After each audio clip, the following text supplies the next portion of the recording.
Après 4 années passées en République du Congo, l'ambassadeur extraordinaire et plénipotentiaire de Cuba a fait ses adieux au président de la République ce vendredi 2 décembre 2022. Lors de cette ultime audience, Denis Sassou Nguesso et José Antonio Garcia González ont passé en revue l'état de la coopération excellente qui existe entre le Congo et Cuba. Une coopération vieille de plusieurs décennies et axée sur plusieurs domaines. L'un des plus visibles est celui lié à la formation des jeunes étudiants congolais dans le domaine de la médecine. José Antonio Garcia González souligne que durant son mandat, ce dossier était l'une de ses préoccupations majeures. Le dossier de la formation a été sans doute ce dossier sur lequel on a bien travaillé et on a réussi. Le Congo et Cuba. Ce n'est pas seulement Cuba, c'est le Congo aussi qui a réussi. Et on peut regarder aujourd'hui que ces anciens enfants, aujourd'hui devenus médecins, sont déjà déployés dans le terrain. Et dans son message à la nation, le président l'a bien remarqué. Il a bien remarqué l'importance de la jeunesse. Il a bien remarqué comment cette collaboration, pas seulement avec Cuba, avec le monde, a des fruits. Et comment ici aussi les universités sont formées à cette jeunesse qui sera l'avenir du Congo. Le diplomate cubain affirme par ailleurs qu'il a reçu un soutien multiforme des autorités congolaises pour mener à bien sa mission au Congo. Sans doute, on a trouvé dans le ministre des Affaires étrangères la voix congolaise dans le Conseil des Nations pour parler de la lutte contre les blocus des États-Unis à Cuba. Dans la ministre de la formation, de l'enseignement supérieur, on a eu aussi la porte-parole pour régler certains problèmes qu'on a eu dans la coopération. Le ministre de la Santé, les anciens et les nouveaux, nous ont collaboré beaucoup avec nous. Le ministre des Finances qui nous a soutenus aussi, les anciens et les nouveaux, nous ont soutenus pour arriver à trouver des solutions. Et le ministre des Sports, il y a certains ministres que moi je ne veux pas continuer parce que les affaires sociales, la femme avec laquelle on a commencé à travailler, mais aussi, il faut le dire, je suis passé donner un message au secrétaire général du PCT et on a bien travaillé surtout aussi avec la force montante. L'ambassadeur José Antonio Garcia González, qui a présenté ses lettres de créance au président Denis Sassou Nguesso le 17 décembre 2018, quitte Brazzaville avec la décoration de commandeur dans l'ordre du mérite congolais.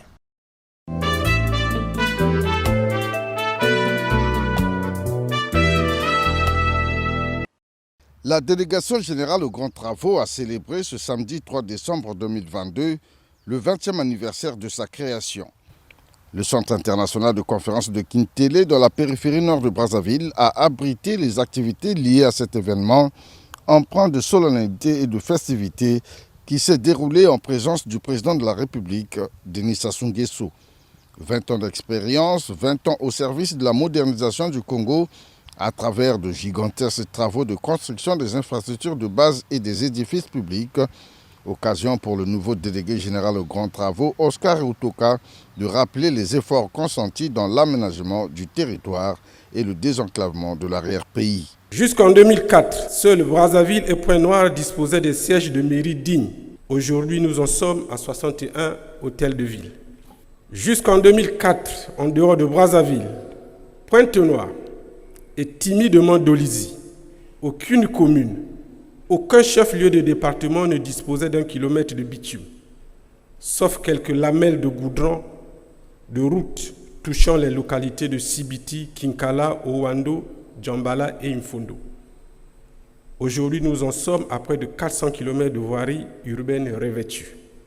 Jusqu'en 2004, en dehors de Brazzaville, Pointe-Noire, Dolisie, Nkayi, Madingu, Muyonzi et Mindouli, aucune autre ville du pays n'était alimentée par un réseau d'électricité pérenne. Aujourd'hui, en dehors de Imfondo et Evo qui le sera bientôt, tous les chefs-lieux de département et certains chefs-lieux de district et de milliers de villages sont connectés au réseau national d'électricité.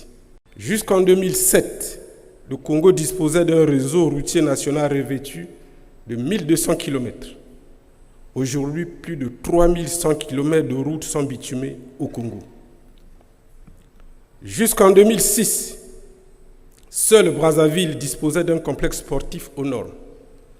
Aujourd'hui, exception faite pour Imfondo et Luangu, tous les chefs-lieux de département sont pourvus de complexes sportifs.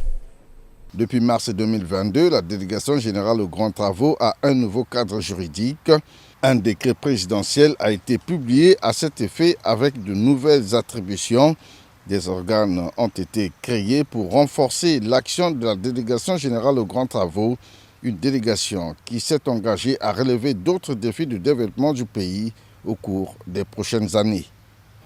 La célébration des 20 ans de la délégation générale aux grands travaux, où persévérance et espérance se sont mêlées à l'œuvre de la transfiguration du Congo, a été l'occasion toute indiquée pour le ministre d'État Jean-Jacques Bouya de faire une évocation pour la mémoire collective. Dans un style qui lui est désormais familier, le ministre d'État Jean-Jacques Bouya a rappelé l'engagement du président Denis Sassou Nguesso de bâtir pour l'avenir. En effet, en lançant le processus des grands travaux, le président Denis Sassou Nguesso a réussi l'exploit d'un tisserand qui construit son nid en tissant sa toile. Votre engagement pour l'édification de la nation congolaise, en dépit du temps écoulé, est constant et reste constant. Cette constance est lisible, comme l'est aussi votre engagement non corrosif à penser, à polir, à donner la meilleure forme de notre futur commun. C'est donc dans ce contexte que, contre vents et marées, entre monts et vallées, sans temps solennel, personne n'a vu passer le temps. Ces facteurs déterminants et nécessaires à l'accomplissement des œuvres qui défient le temps. Ce temps, c'est celui du regard dans les rétroviseurs des 20 ans écoulés. Telle est la marche des pèlerins d'Emmaüs, à l'image de votre trait de caractère, Monsieur le Président, porté par la persévérance et l'espérance. Les 20 ans d'une aventure riche et belle, votre aventure, et les 20 ans de défis colossaux, leitmotiv d'un futur meilleur. Sous votre leadership, Monsieur le Président, le Congo, dont tout son être se transfigure et nécessitera de l'être, car convaincu de la pérennité des valeurs que vous ne cessez de défendre et de ce que l'homme congolais ne saurait se réaliser sans les infrastructures de première nécessité. Autour de vous, le travail est sans relâche pour apporter les changements les plus innovants. Si je puis me permettre de reprendre ici la formule chère à Sidibé Diane, il lui faut que l'ignorance meure pour que naisse le savoir.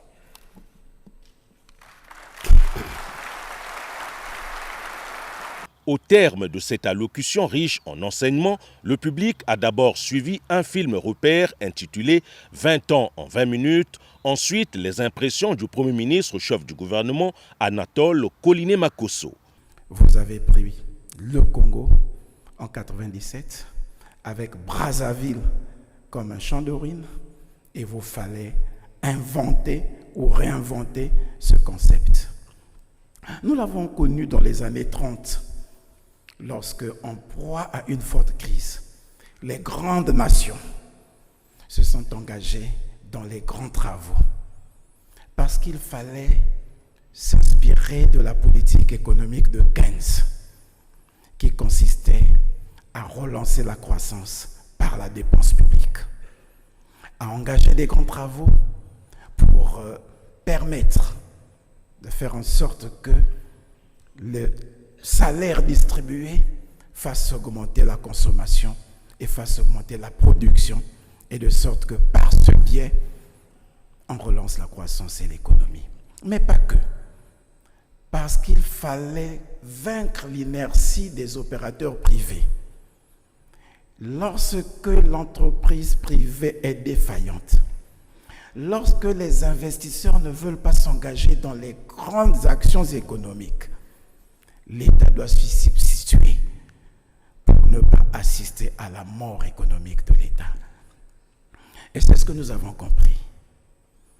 Les grands travaux, le concept, oui, c'était une volonté politique pour réaliser des rêves d'enfance en participant ou en assurant la cohésion des territoires. Faire en sorte que des gens de notre génération ne subissent plus ce que vous avez vécu, où vous deviez parcourir des centaines de kilomètres alors jeunes pour accéder à une école primaire ou à un collège. En 20 ans, sous le feu des critiques, les grands travaux ont permis au Congo d'entamer sa marche vers le développement. Organe administratif et technique chargé de la passation et de l'exécution des contrats de délégation de services publics de l'État, la délégation générale aux grands travaux a en 20 ans supplanté les repères en construisant des infrastructures modernes dans tout le pays, ont reconnu les autorités présentes à cette cérémonie. Ce qu'a décidé le président, c'était d'abord les liaisons entre tous les départements. C'est ce qui a été fait avec les grandes routes. Mais nous avons vu aussi que des infrastructures ne s'arrêtent pas là. Il y a les tours jumelles qui sont très belles. Il y a le pont du Centenaire qui est très beau. Et je crois que les 20 prochaines années, on va poursuivre encore dans tout ce qui doit se faire. Après la nomination de M. Jean-Jacques Bouya comme délégué général aux grands travaux, il fallait constituer une équipe. Et nous étions donc, dès début 2003, parmi cette dizaine de cadres autour du ministre d'État Jean-Jacques Bouya, délégué général aux grands travaux dans le temps, et des ingénieurs, des architectes, des juristes, des économistes. Et ensemble, nous avons organisé la structure en différentes directions, services et autres. Et nous nous sommes mis rapidement au travail. C'était pas facile. Quand ce projet commence, c'est vrai qu'on est tous hésitants, on se dit qu'est-ce que ça va faire, mais année après année, on pense que ça a été positif sur un grand plan, parce que ça a permis aujourd'hui, par exemple, à tous les départements d'avoir les mêmes présidences du conseil, les mêmes mairies. Ça permet que même celui qui est loin dans un village, quand il vient en ville, il n'est pas ému, il n'est pas émerveillé. Et donc sur cela, par exemple, il y a la corniche de Brazzaville, il y a le viaduc, il y a le pont du 15 août qui fait la beauté aujourd'hui de notre ville.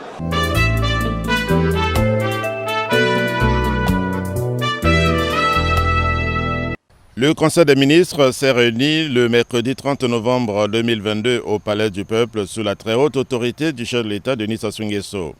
Des projets de texte ont été soumis à l'approbation des membres du gouvernement, après quoi ils ont entendu des communications relatives au flux des immigrés venant de la RDC et aux inondations occasionnées par des fortes pluies de ces derniers temps. Au titre du ministère de la promotion de la femme et de l'intégration de la femme au développement, les membres du gouvernement ont accordé leur violon sur la création d'un centre Mouébara pour l'accueil et la réhabilitation des femmes et des filles victimes de violences. Le ministre de la Communication porte-parole du gouvernement Thierry Mungala plante le décor de cet éventuel cadre d'accueil. La ministre Ingani a indiqué aux membres du Conseil des ministres que le projet de création d'un centre d'accueil et de réhabilitation des femmes et filles victimes de violences a pour objectif de réitérer la volonté politique des pouvoirs publics de leur porter une assistance multiforme. Également fruit de la mise en œuvre des engagements internationaux auxquels le Congo, notre pays, a de tout temps souscrit, le centre Mouébara pour l'accueil et la réhabilitation des femmes et filles victimes des violences sera constitué sous forme d'établissement public à caractère administratif, dont la gestion sera adaptée aux réalités de terrain. Pour son bon fonctionnement, le centre regroupera ainsi dans un même lieu un ensemble de services tant médicaux, sociaux, administratifs que juridiques, animés par des spécialistes, notamment psychologues, juristes, travailleurs sociaux et médecins. Toujours en rapport avec la loi Mouebara et les dispositions sus-indiquées, les membres du gouvernement ont activé le plan national de mise en œuvre de la résolution 1325 du Conseil de sécurité des Nations Unies sur la femme, la paix et la sécurité. Au titre du ministère de la fonction publique, du travail et de la sécurité sociale, le ministre d'État Firmin Ayessa a soumis à l'examen des membres du gouvernement le projet de loi relative à l'enrôlement biométrique des agents civils de l'État et des enseignants volontaires. Le ministre d'État Ayessa a d'emblée rappelé aux membres du Conseil des ministres que la question de la maîtrise des effectifs de la fonction publique est une préoccupation constante des pouvoirs publics. Les opérations manuelles de recensement des agents civils de l'État n'ont pas permis, depuis près de 40 ans, de constituer une base de données fiable des effectifs de la fonction publique. Un recensement physique a été réalisé entre 2016 et 2019, permettant de dénombrer 64 157 agents civils de l'État.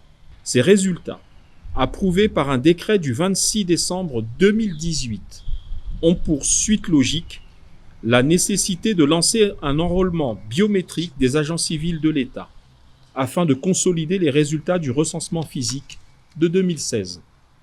Cette opération, qui s'appuie notamment sur le numéro d'identification unique, NIU en sigle, détenu en principe par chaque Congolaise et Congolais, permettra notamment de disposer d'une base de données fiable, de résoudre le problème épineux de la maîtrise des effectifs et de la masse salariale de la fonction publique. Au titre du ministère des Hydrocarbures, le Conseil des ministres a examiné le projet de décret portant attribution à la SNPC d'un permis d'exploitation d'hydrocarbures permis Boatou, ainsi que le projet de décret portant classement du terminal de Njeno dans le domaine public. Le ministère des Postes et Télécommunications a soumis à l'analyse du gouvernement le projet de décret portant approbation des statuts de l'Agence nationale de sécurité des systèmes d'information. Créée par la loi numéro 30-2019 du 10 octobre 2019, l'Agence nationale de sécurité des systèmes d'information est chargée d'assurer, pour le compte de l'État, le contrôle et le suivi des activités liées à la sécurité des réseaux de communications électroniques et des systèmes d'information, ainsi que le suivi des activités liées à la cryptologie réalisées par les organismes publics et privés présents sur le territoire national. L'ANSSI est un établissement public à caractère administratif dotée de la personnalité juridique et de l'autonomie de gestion. Elle est placée sous la tutelle de la présidence de la République. Le pied de cette réunion du Conseil des ministres a été constitué par des communications relatives aux inondations dont sont victimes des populations du fait des pluies aux séquences très serrées. Des dispositions y afférentes ont été prises par le Conseil des ministres. Une équipe des membres du gouvernement a été dépêchée sur le terrain.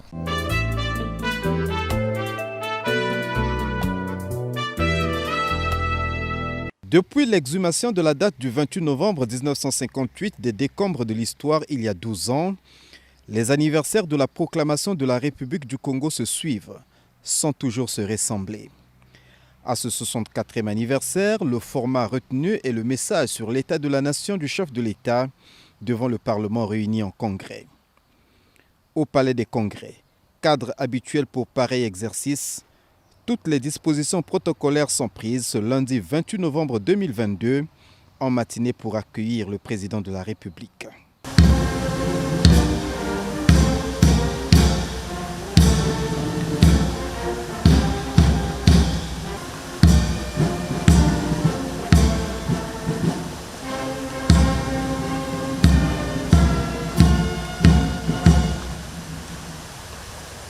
Dans l'auguste enceinte, les honneurs militaires agrémentent l'arrivée du chef de l'État et se poursuivent dans la salle des congrès.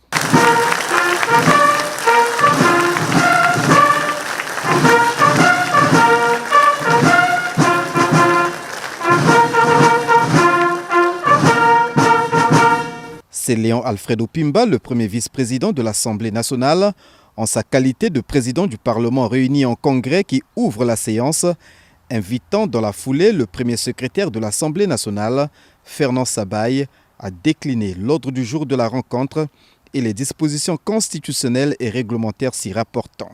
Sur ces entrefaites, le président Denis Sassou Nguesso a pris la parole pour faire l'état de la nation devant le Parlement réuni en congrès. Pendant 1h10, le président de la République a fait la radioscopie du Congo sur plusieurs plans, alternant état des lieux, instructions, annonces et mises au point. Et pour donner une orientation plus poignante et pédagogique à son adresse, Denis Sassou Nguesso a commencé par faire le panorama du pays avant et à la date du 28 novembre 1958, avec des infrastructures embryonnaires et faiblement reparties sur l'ensemble du territoire national. Une allusion présidentielle qui renseigne avec force détail sur les progrès multisectoriels enregistrés depuis lors dans le pays. Une adresse bien accueillie par la représentation nationale à travers le président du Parlement réuni en congrès, Léon Alfredo Pimba.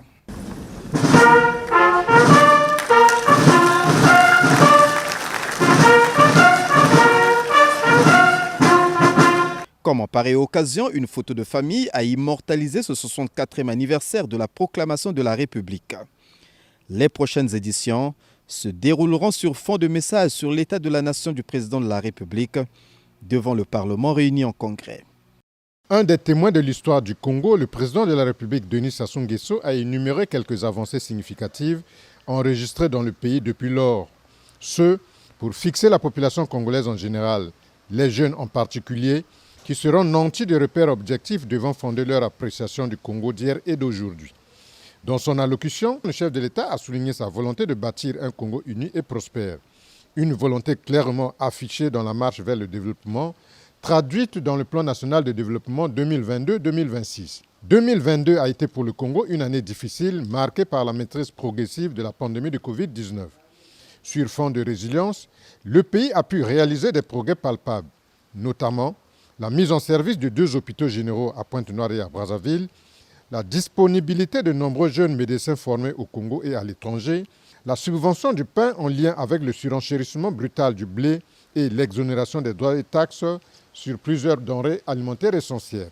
Denis Sassou Nguesso de souligner qu'en dépit du resserrement des ressources, d'autres projets d'infrastructure ont bénéficié d'une attention particulière.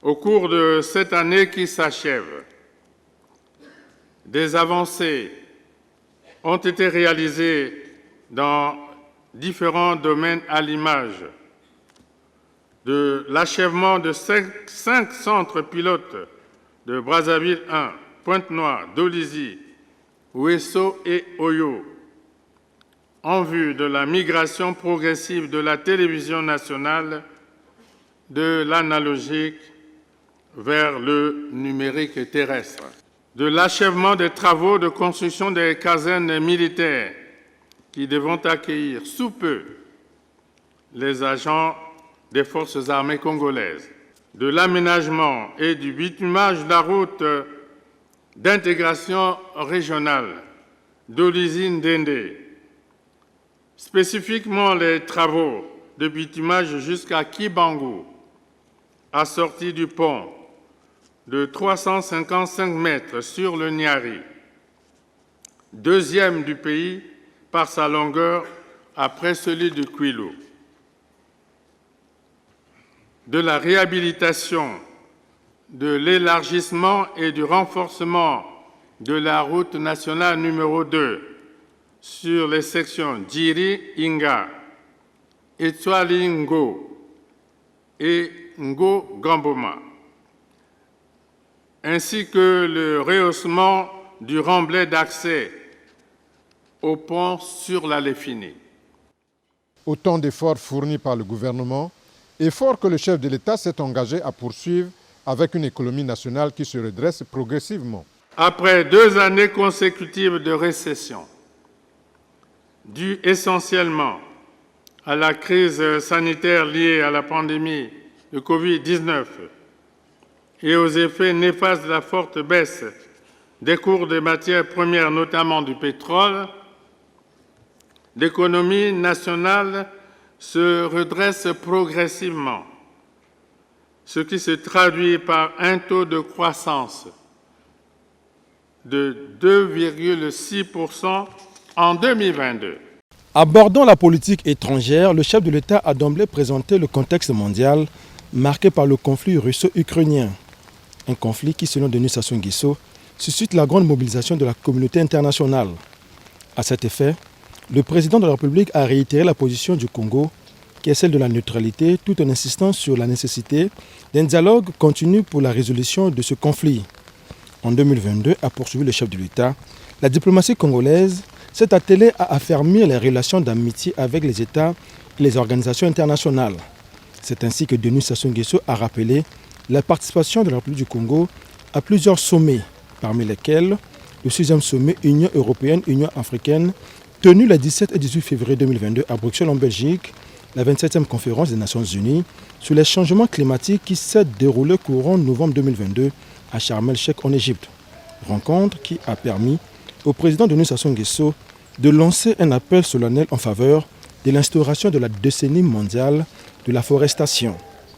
Très impliqué dans l'accompagnement des efforts de paix dans la sous-région, Denis Sassou Nguesso n'a pas manqué de souligner le soutien du Congo au processus de la transition politique au Tchad et à la mise en œuvre des conclusions du dialogue de réconciliation souveraine organisé récemment à N'Djamena.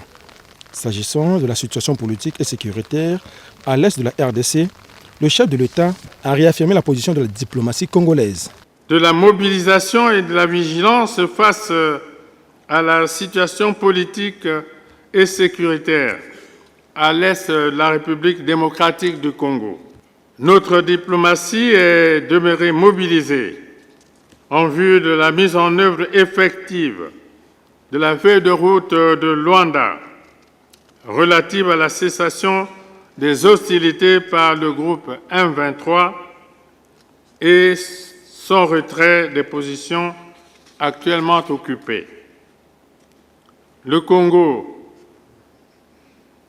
tient à cette exigence prescrite par le mini-sommet de Nairobi et réaffirmée par le récent sommet de Luanda du 23 novembre 2022. La République du Congo, qui s'est vue renouveler la confiance à la tête de la présidence du comité de haut niveau de l'Union africaine sur la crise libyenne lors des assises d'Addis Abeba de février 2022, poursuit Denis Sassou Nguesso, continuera d'œuvrer à l'application de la feuille de route de l'Union africaine avec en toile de fond l'organisation à Tripoli de la réunion préparatoire de la conférence de réconciliation interlibyenne. Au-delà de tout, la paix, insiste Denis Sassou Nguesso, constituera toujours la clé de voûte de toute action sur le plan national et international. Dans son message sur l'état de la nation du lundi 29 novembre 2022 devant le Parlement réuni en congrès, le président de la République, Denis Sassou Nguesso, a consacré une grande partie de son discours sur des exigences à tenir au cours des prochaines années, des exigences qui se résument en termes d'instruction et d'orientation destinées aux membres du gouvernement. Le chef de l'État veut que la dynamique de développement enclenchée par le Congo soit constante et efficace, avec des résultats probants en faveur du bien-être des Congolais. Première exigence et première instruction, c'est la modernisation de l'agriculture, pilier essentiel de la diversification de l'économie nationale. La mécanisation doit être le facteur déterminant de cette exigence. Nous avons décidé de relancer le projet SEMA qui signifie Centre d'exploitation de machines agricoles. Parce qu'il s'agit d'un organe très important pour notre ministère, pour le gouvernement, parce que c'est l'organe chargé de la mise en œuvre de la politique gouvernementale en matière de mécanisation. Tous les sites qui existaient ont été relancés. On va commencer par celui de Tsende à Oyo. Vous allez là-bas, vous allez voir, il y a des tracteurs. Nous avons relancé également Etuali, il y a des tracteurs. Bouansa, il y a des tracteurs. L'antenne de Moulende, qui est momentanément délocalisée à Lodima, également a des tracteurs. Nous avons décidé également de rajouter d'autres antennes. L'antenne d'Odiba, qui va bientôt être lancée. Il y aura l'antenne de Kinkala, que nous allons également ouvrir. D'autres tracteurs iront donc à Kinkala, le temps de trouver un lieu d'implantation. Et puis, il nous reste à trouver un lieu pour implanter une antenne du côté de Inda dans le Kwilu. Donc, il y a déjà une répartition géographique. Ce qui veut dire que chaque année, lorsque nous allons acquérir des tracteurs, nous allons renforcer ces antennes. Et en plus, à partir de ces antennes, nous pourrons avoir en quelque sorte des postes avancés. Si vous prenez un département comme le Niari, il est trop grand pour qu'on se contente d'une antenne à Dolisie. Donc on est obligé d'avoir des postes avancés vers Makabana, peut-être vers Kibangu là-bas, pour aller jusqu'à Nyanga, etc. Voilà. Donc géographiquement, il y a déjà une répartition. On veut toucher toutes les parties du pays où nous pouvons utiliser ce type de mécanisation. Comment est-ce que les producteurs peuvent en bénéficier? Nous avons une politique tarifaire qui est tout à fait intéressante. On a décidé de réduire les coûts de location des tracteurs, donc des machines agricoles, parce que nous pensons que la réduction de prix va avoir un effet sur l'adhésion de la population à la politique de retour à la terre prônée par le chef de l'État. Donc les producteurs peuvent se rapprocher des antennes de SEMA, peuvent aller au Tsende, donc c'est à côté d'Oyo, ils peuvent aller à Ituali, ils peuvent aller à Bouansa, bientôt à Odiba lorsqu'on va ouvrir, les tracteurs sont déjà là, et demain à Kinkala. Ils peuvent aller à Bouansa, nous avons 14 tracteurs là-bas à Bouansa, et ils peuvent également aller à l'antenne de Moulinde qui est actuellement délocalisée du côté de l'Odima. Voilà, donc nous avons commencé à rééquiper ce centre, et parce que nous estimons que le jour où nous atteindrons 300 tracteurs, eh bien nos producteurs seront contents parce qu'il n'y aura plus de pression. Actuellement, tout le monde cherche un tracteur, c'est difficile à trouver, mais au fur et à mesure, nous allons soulager nos producteurs, et on a commencé. Parce qu'il faut également dire que nous avions commencé avec un seul tracteur, mais nous avons déjà renforcé le parc avec 50 tracteurs. 2 autres vont arriver, ce qui veut dire qu'on aura déjà 53. L'irrigation, un autre point soulevé par le président de la République dans son message, il reste évidemment un vrai problème pour l'agriculture congolaise, notamment dans les départements de faible pluviométrie. La construction des forages et l'électrification des zones agricoles sont des solutions envisagées. Aujourd'hui, la question de l'irrigation devient une question vraiment stratégique pour nous. Parce qu'on a déjà vécu les conséquences du dérèglement climatique. Ça, on le vit vraiment, surtout dans la partie sud. Et quand on a commencé les Alpes, il y a eu 2 sites qui ont eu des difficultés au niveau du maïs parce qu'il n'y avait pas assez de pluie. Et on ne s'y attendait pas. Et notamment la Luila et Maïe. Heureusement que les acteurs ont tenu bon. Et cette fois-ci, en tout cas, on a mis les moyens pour qu'ils puissent rattraper cette situation. Ils ont tous fini le semis et donc ils sont là et tant mieux. Dans la Bouenza, par exemple, les pluies arrivaient avec beaucoup de retard et tous les producteurs, pourtant pas dans les Alpes, tous les producteurs qui avaient semé avant ont perdu leurs semences d'arachide, de maïs, etc. Et même ceux qui étaient en zone de forêt, y compris même dans la Likumu, n'ont pas eu de bons résultats parce qu'il n'y a pas plu assez. Donc aujourd'hui, ça devient stratégique. Même les grands producteurs comme les Sud-Africains ont connu une baisse de 30% de leur rendement. Alors, que doit-on faire? Nous avons la chance, comparé à d'autres pays africains, notamment nos frères de la partie ouest, c'est que nos bassins de production ne sont pas loin d'un cours d'eau. Les sites que je viens de citer sont bordés de cours d'eau. Notre problème, c'est que nous n'avons pas toujours de capacité technique pour capter ces eaux, les transporter vers les sites de production. Et c'est ça, c'est pour ça que nous insistons sur l'appui technique. Nous devons trouver un appui technique pour pouvoir capter ces eaux, transporter ces eaux, les propulser vers les sites agricoles. Et à ce moment-là, nous allons produire toute l'année. On n'aura plus ce problème-là.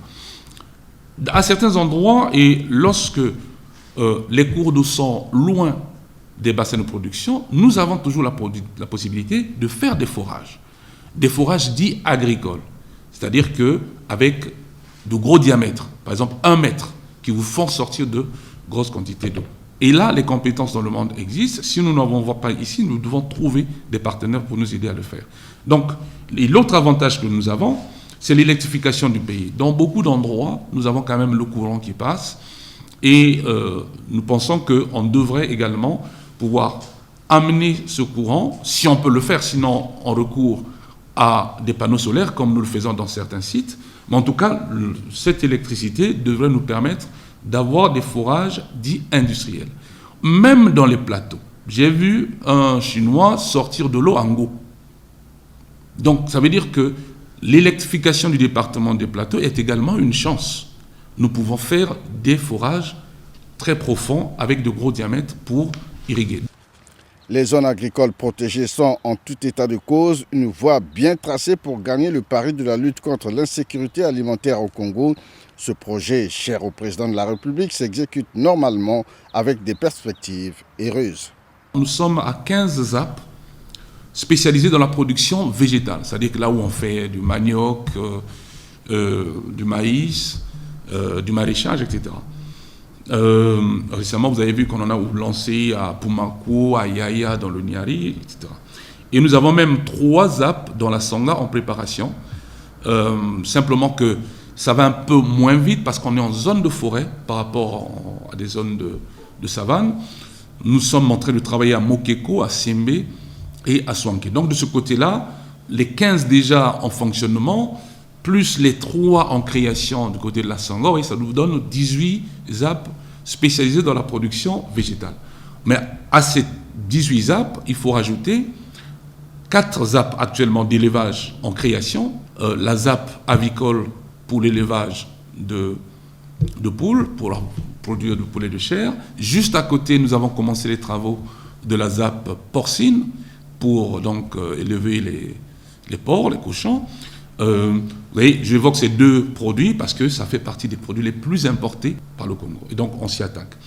Actuellement, également, vous avez une équipe qui travaille à Ossio, à côté de Gamboma, sur une ZAP d'ovins caprins.